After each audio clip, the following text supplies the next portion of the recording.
कहरा न ऐसन देह निरालप बौरे मुगल छुए नहीं कोई हो। डडवक डुरिया तोर लराइन जो कोटिन धन होई हो। उर्ध निश्वासा उपज तरासा हक राइन परिवारा हो। जो कोई आवे बेग चलावे पलयक रहन न पाई हो। चंदन चीर चतुर सब लेपें गरे गजमुक्ता के हारा हो। 64 गीत मुए तन लूटें जम्बुकन वज्र विदारा हो। कहीं कबीर सुनो हो संतो ज्ञानहीन मतहीना हो। एक एक दिना याही गत सबकी कहा राव कहा दीना हो। शरीर गुरता इसकी मलिनता पर सदगुरु प्रकाश डालते हुए कहते हैं, ऐसन देह निरालप बौरे। ऐ पगले, ये देह ऐसा निरालप है, निरा अल्प, अत्यंत थोड़े समय रहने वाला। निरा नाम बिल्कुल, अल्प नाम थोड़ा। यह देह बहुत थोड़े दिन रहने वाली चीज है। साथ साथ ये गंदगी का पिटारा तो है ही है। मूल छुए नहीं कोई हो। इसके मर जाने पर इसको कोई छूना नहीं चाहता। मुर्दा को छूने की किसी की इच्छा नहीं होती, जबकि सबकी अपनी अपनी देह मुर्दा ही है। और उसी मुर्दे में हम बहुत दिन से रह रहे हैं और बड़ा प्यार कर रहे हैं। ये टट्टी पेशाब की टोकरी, मूल छुए नहीं कोई हो। शरीर क्षणभंगुर है, गंदा है। इसके मर जाने पर इसको कोई छूना नहीं चाहता है। डडवक डोरिया तोर लराइन जो कोटिन धन होई हो। डडवा कमर, डोरिया करधनी, लराइन लड़ियां।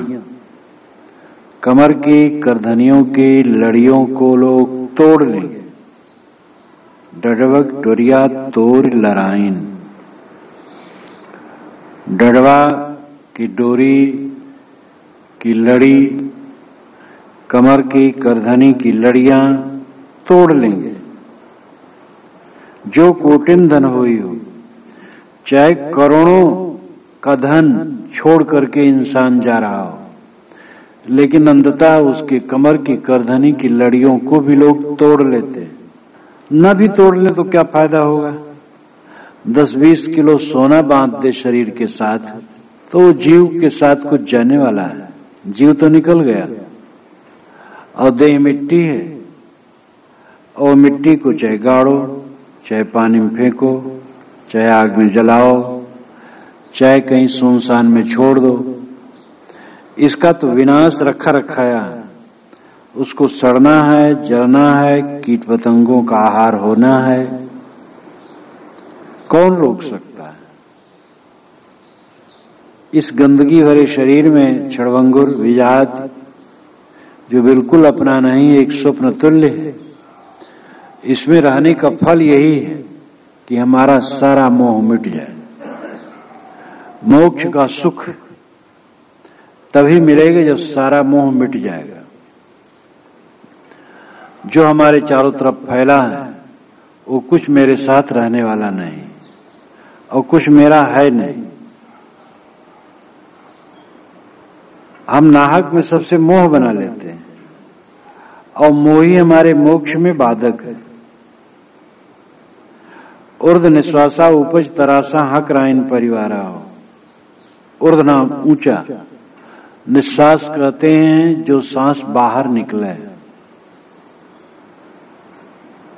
जो अंदर से बाहर निकलता निश्वास। उर्ध निश्वासा उपज तरासा, ऊंचा श्वास चलने लगा, यानी सांस में कष्ट होने लगा, सांस लेने में रुकावट आने लगी।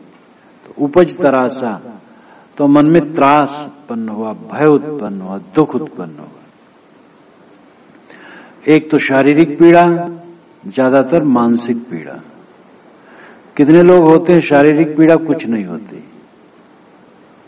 बस शरीर ठंडा होने लगता है और निश्चित है उस समय उनकी वृत्तियां सिमटने लगती।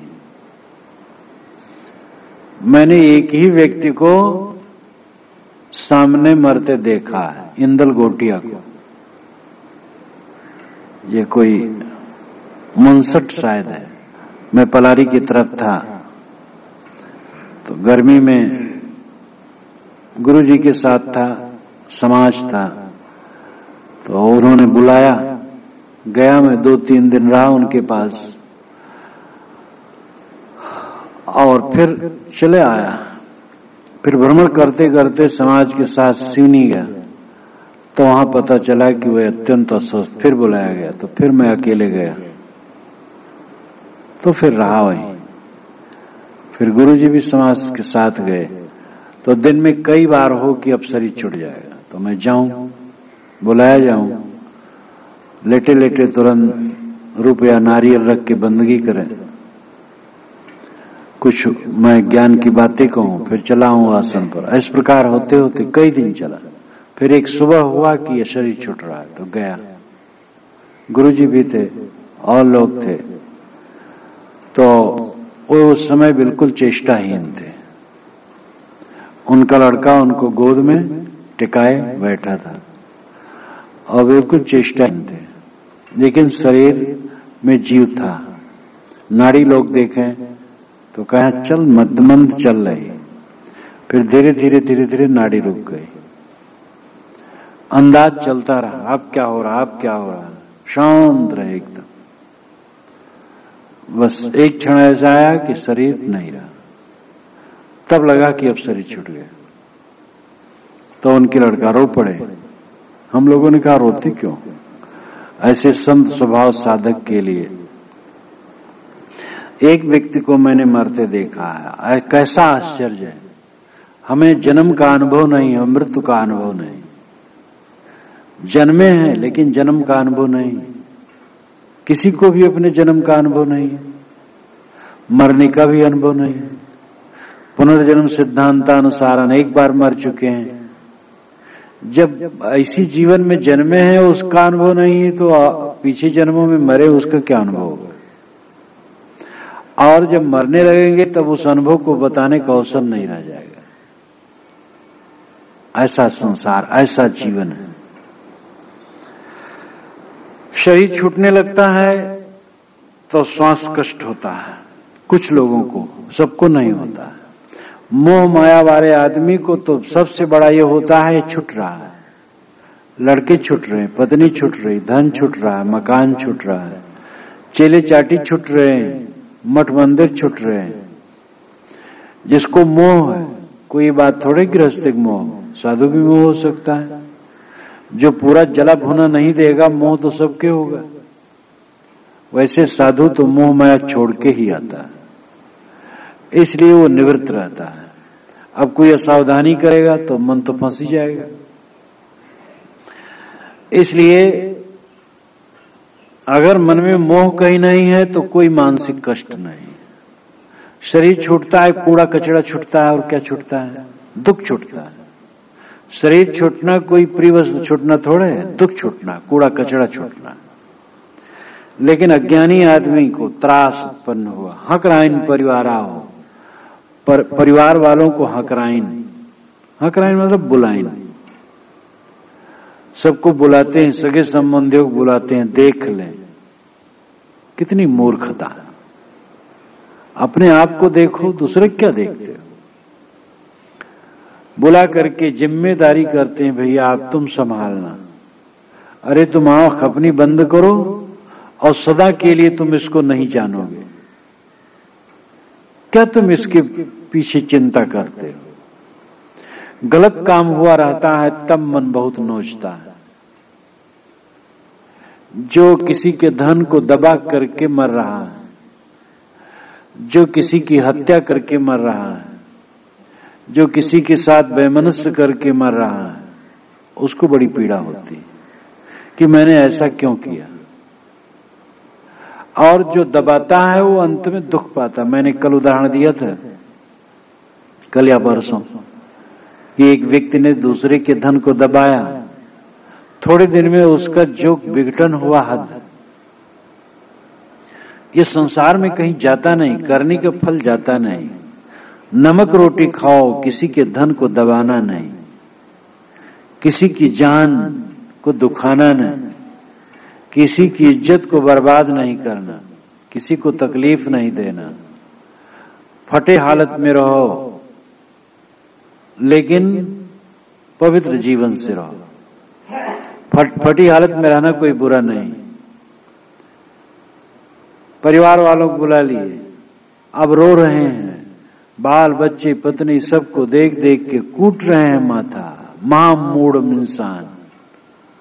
अरे समझ लो ये सपना है, छूट रहा है, मेरा कुछ नहीं जा रहा। जो कोई आवे बेग चलावे, पलक रहन न पाई। लेकिन होता क्या है, जो कोई आते हैं बेग चलावे, कहते भैया ले चलो, अब तो मिट्टी पड़ी है, हंसा उड़ गया, मिट्टी पड़ी है, अब इसका क्रियाक्रम करो, रोने धोने से कुछ नहीं होगा। जिस मकान को हमने बनवाया था अब उसमें रहने के लिए कोई भी गुंजाइश नहीं। सब कहते जल्दी ले चलो, जल्दी ले चलो। चंदन चीर चतुर सब लेपे, गरे गजमुक्ता के हारा हो। लोग चंदन लगाते हैं देह में शीतलता के लिए, श्रृंगार के लिए भी चंदन का लेपन हुआ करता था। अब वो सिस्टम खत्म हो गया। अब तो साधु भगत थोड़ा चंदन भक्ति की दृष्टि से भले लगा ले। पहले अच्छे चंदन का उपयोग श्रृंगार के लिए भी होता था।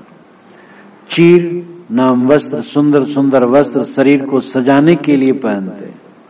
एक तो शरीर ढकने के लिए जरूरी है, शरीर सजाने के लिए चीर पहनते हैं।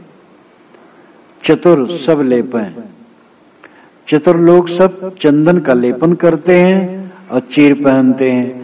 और गरे गजमुक्ता के हारा हो, और गले में गजमुक्ता इत्यादि के हार पहनते हैं, मड़ियों के रत्नों के हार पहनते हैं शोभा के लिए। साहब कहते तुम्हारे शरीर की दशा क्या होगी? 64 गीध मुए तन लूटे, जम्बुकन वज्र विदारा। मान लो तुम्हारा शरीर कहीं छूट गया ऐसे अचानक अजनबी जगह में, तो 64 चील को कहते हैं। और गीध 64 चील और गीध मुए तन लूटे। शरीर के मर जाने पर इसको चील और गिद्ध लूटेंगे, नोच नोच करके मथेंगे। जम्बुकन वज्र विदारा हो, और सियार पेट फाड़ देंगे और पेट फाड़ करके खा जाएंगे।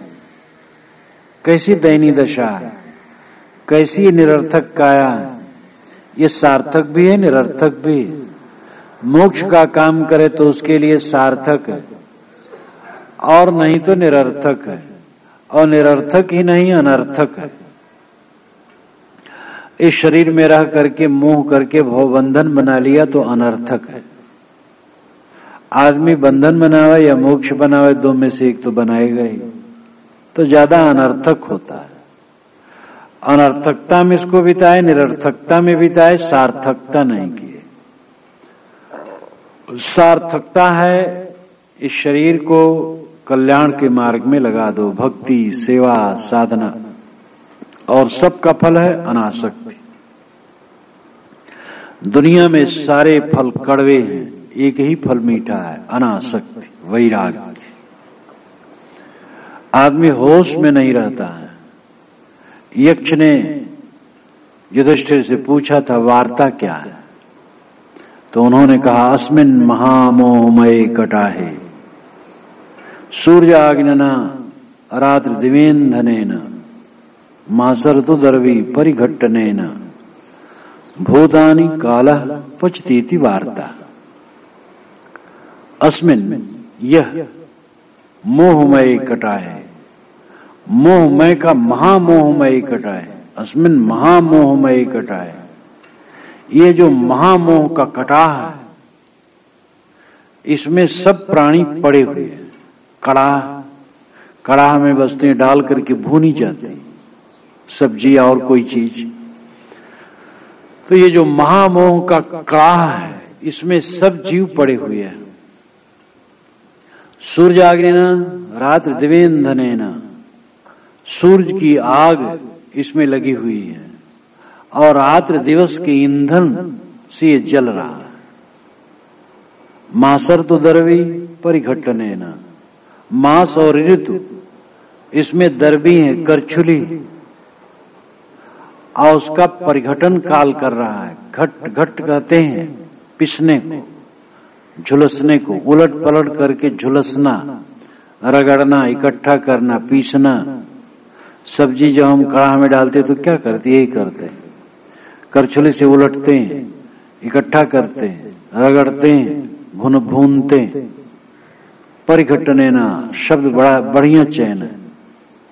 परिघटने ना काल उसको, इन सब प्राणियों को उस कटाह में इकट्ठा करता है, उलटता है, पलटता है, रगड़ता है। भूतानि काला पचतीति वार्ता, भूतान यानी सभी प्राणियों के लिए ऐसा काल करता है। पचतीति, पच कहते हैं पकने को, इसीलिए कहते पाचन शक्ति। पच संस्कृत शब्द है। पचनाम पकना, पचनाम भूनना। पचत इति वार्ता, यही वार्ता है। वार्ता कहते बातचीत को, और वार्ता कहते हैं व्यवसाय को, खरीद फरोख्त वार्ता है। इसीलिए कौटिल्य अर्थशास्त्र में कौटिल्य ने कहा है अनवीक्षी त्रयी वार्ता और दंड 4 विद्याएं। अनवीक्षी सांख्य योग लोकायत, सांख्य आत्मज्ञान, प्रकृत पुरुष का विवेक, और योग मनोनिग्रह, और लोकायत जगत व्यवस्था। ये अनवीक्षी विद्या है। और त्रयी वैदिक कर्म कांड है। ऋग यजुः साम ये 3 वेद मुख्य माने जाते थे, इसलिए वैदिक कर्म कांड को त्रयी कहा जाता था। अनवीक्षी त्रयी वार्ता, वार्ता व्यवसाय है, दुकानदारी इत्यादि, और दंड राजनीति। तो वार्ता शब्द पुराना है। पचतीति वार्ता, यही वार्ता है, यही चर्चा अथवा यही व्यवसाय है। अस्मिन् महामोहमय कटाहे सूर्याग्निना रात्र दिवेंधनेन मासर तु दर्वी परिघट्टनेन भूतानि काला पचतीति वार्ता। काल रूपी भगवान के, काल भगवान सभी प्राणियों को महामोह के कड़ाह में मानो डाल करके सूरज की आग और रात दिन के ईंधन से मांस और ऋतु की करछुली से उलट पुलट करके भून रहा।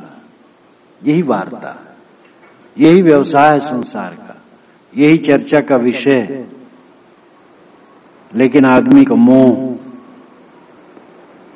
काहे कबीर सुनो हो संतो ज्ञानहीन मतहीना हो। साहब कहते हैं संतो सुनो, जो ज्ञान के हीन है, मत के हीन है। एक एक दिना याही गत सबकी कहा राव का दीना हो, चाहे राजा हो चाहे दीन हो, सबकी दशा एक एक दिन यही है। प्रश्न होता है ज्ञानी का। साहब कहते ज्ञानी का नहीं, जो वर्णन है वो क्या है, अहंकार का वर्णन है। देह क्षणभंगुर है, इसको कोई अंत में छूना नहीं चाहता है। तुम बड़े मोह में पड़े हो, बाल बच्चों के बहुत बटोर रहे हो जायज नाजायज करके धन, लेकिन समझ लो तुम्हारे कमर की करधनी रहने नहीं देंगे। जब ऊर्ध्व निश्वास चलेगा तब त्रास उत्पन्न होगा, तब आदमी परिवार को बुलाता है और सबको देखता है, मोह करता है। लेकिन जो कोई आता है कहते ले चलो शमशान। जब तक रहा तब तक देह का अहंकार रहा, शरीर के श्रृंगार में पड़ा रहा, लेकिन मर जाने के बाद तेरी दशा क्या होगी? पशु पक्षियों, कीड़ों मकोड़ों का आहार अथवा आग में राख होना। तो यहां पर अहंकारी जीवों का वर्णन है कि जो भूले हैं, असावधान हैं, जो इस संसार को धर्मशाला नहीं समझते हैं, जो इन प्राणियों को पथ में मिले हुए पथिक नहीं समझते, जो यहां बैठ गए मोह करके कि सब मेरा ही, उनके लिए साहब कहते हैं जो ज्ञान से हीन और मत से हीन है, आत्मज्ञान नहीं है, ज्ञानहीन है, मत नहीं, विवेक नहीं है। वही लोग तो अपने आप को फंसा लेते हैं संसार में, और संसार में देखो तो सब अपने को फंसाए, फंसे तो सब हैं। अब उसी में जिसको व्याकुलता होती है वह छूटने के लिए प्रयास करता है, और इस प्रयास में बिरला सफल होता है, क्योंकि सब तरफ से घृणा होना एक बड़ी बात है। आदमी चिपकता रहता है संसार में, मोह करता रहता है, मानता रहता है कि मेरा है, मेरा है। एकदम निर्दय हो जाना अपने मन पर, ये बड़ी वीरता की बात है। मोह तन की मन की आह निकारो, धन की फिक्र न तन की ममता, मन की आह निकारो, गुरु मोहिदान अभय दे डारो। विशाल देव ने कहा, गुरु मोहिदान अभय दे डारो, हे गुरुदेव मुझे निर्भयता का दान दे दो। धन की फिक्र न तन की ममता, मन की आह निकारो। न तो मैं धन की चिंता करूं और न शरीर की ममता करूं, और मन की आह भी निकाल दो। मन की आह, मन की आह का मतलब है मन पर जो दया है। हम अपने मन पर दया करते रहते हैं। मन विषयों के चिंतन करता है तो दया करते हैं, ठीक। गलत बात सोचता है, उस पर दया करते हैं, रहने देते। मन को चढ़ नहीं बैठते, मन पर चढ़ बैठो, रगड़ दो उसको। हरदम सावधान, हरदम सावधान। जो मन को मारता है वही मुक्ति पाता है। प्राणी को मारने वाला बंधन पाता है, मन को मारने वाला मोक्ष पाता है। तो आदमी अपने आप को रात दिन खोए रहता है। उसकी चारों तरफ जो कुछ उसका है, जिसने उसको मान लिया है कि मेरा है, वो उसका नहीं है। लेकिन हरदम ये धोखा कि मेरा है, मेरा है। आदमी हरदम धोखा में जीता है। कितने क्षण धोखा से रहित रहता है? सभी जीव हरदम धोखा में रहते हैं। कुछ जीव हैं कि जो कुछ क्षण के लिए धोखा से अलग हो जाते हैं, और एकदम धोखा से परे रहना ये जीवन की पूरी ऊंचाई है। कभी धोखा में न पड़ना। कहीं इस भाव की वस्तुओं में ममता न करना। ये भवसागर है, यहां सब कुछ काल का चबैना है, हर समय बहा जा रहा है, कुछ स्थिर रहने वाला नहीं। और उसमें एक अखंड पर्वत की तरह, अचल पर्वत की तरह अगर स्थिर है तो तुम्हारा अपना आपा निस्वरूप। इस सारी झंझाओं को मैं देखता और सुनता हूं, और ये सब परिवर्तित होते रहते हैं, लेकिन मैं वही हूं। मेरे अपने अस्तित्व का भान निरंतर है। तो जो स्थिर नहीं है उसका मोह छोड़ करके उसमें स्थित होना चाहिए जो स्थिर है। हमारे चारों तरफ जो कुछ है वो स्थिर नहीं, लेकिन मेरा अपना आपा स्थिर है। इसलिए सबका मोह छोड़ करके अपने आप में स्थिर होना चाहिए। और अपने आप में स्थिर होना क्या है? संकल्पों को छोड़ दो, बस अपने आप में स्थिर। जब संकल्प शांत हो गए बस स्वयं शेष रह गया। संकल्प ही संसार को हमारे सामने उपस्थित करते हैं। संकल्प शांत होने पर फिर स्वयं शेष जीव रह जाता है। और मोक्ष यही है। जब संकल्प हो तब भी संकल्पों का साक्षी रहे, संकल्पों में मिले न, साक्षी बना रहे। संकल्प आते हैं जाते हैं, देखता रहे, दृष्टा रहे। तो दृष्टा रहेगा तो प्रभावित नहीं होगा। और जितने क्षण संकल्प न रहे बस अपने आप है। संकल्पों को छोड़ देने के बाद फिर और कुछ अलग से अपने स्वरूप में स्थित होना नहीं पड़ता। स्वरूप में स्थित हो।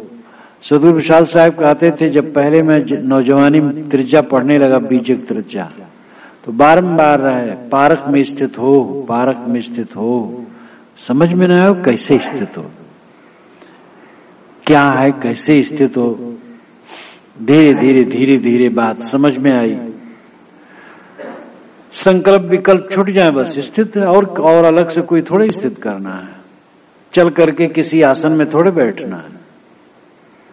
बस संकल्प शांत हो गए, बस अपने आप शांत है। स्वयं संकल्प ही भटकाते हैं, संकल्प शांत, स्वयं शांत। तो अपने आप में स्थित होने का अभ्यास जीवन के सुख की पराकाष्ठा मोक्ष, सबसे बड़ा सुख। स्वाद कोई सुख नहीं, स्पर्श कोई सुख नहीं, गंध, शब्द, रूप, ये कोई सुख नहीं, ये तो दुख है। ये तो हमारे चित्त को चंचल करके सच्चे सुख से हमें वंचित कर दे। सच्चा सुख मोक्ष है, छूट जाना, सबसे छूट जाना, कृतार्थ हो जाना। कृतार्थ का मतलब है कृत कार्य, जो हो गया।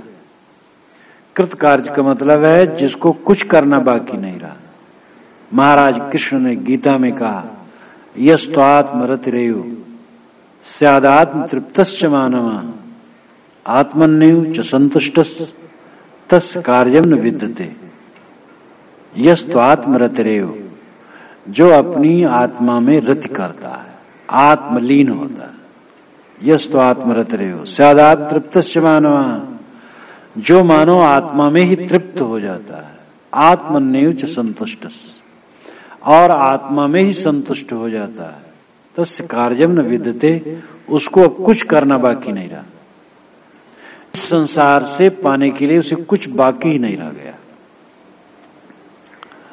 मंतव्य पूरा हो गया। आत्म तृप्ति, आत्म संतुष्टि, आत्मरति, ये जीवन के सुख की पराकाष्ठा है। और ये बिना पैसा कौड़ी के मिलता है। पैसा लगे न कौड़ी दाम, बोल कड़ा कर राजा राम, बोल कड़ा कर राजा राम। राजा राम कहने में क्या लगता है, ना पैसा ना कौड़ी। ये तो लोक कहावत है। लेकिन इच्छा त्याग करके अपने आप में स्थित होने में क्या पैसा लगता है? इच्छा छोड़ने में क्या तकलीफ है? तकलीफ है राग, आदत, उसी को काटना है और इच्छा जित होना है।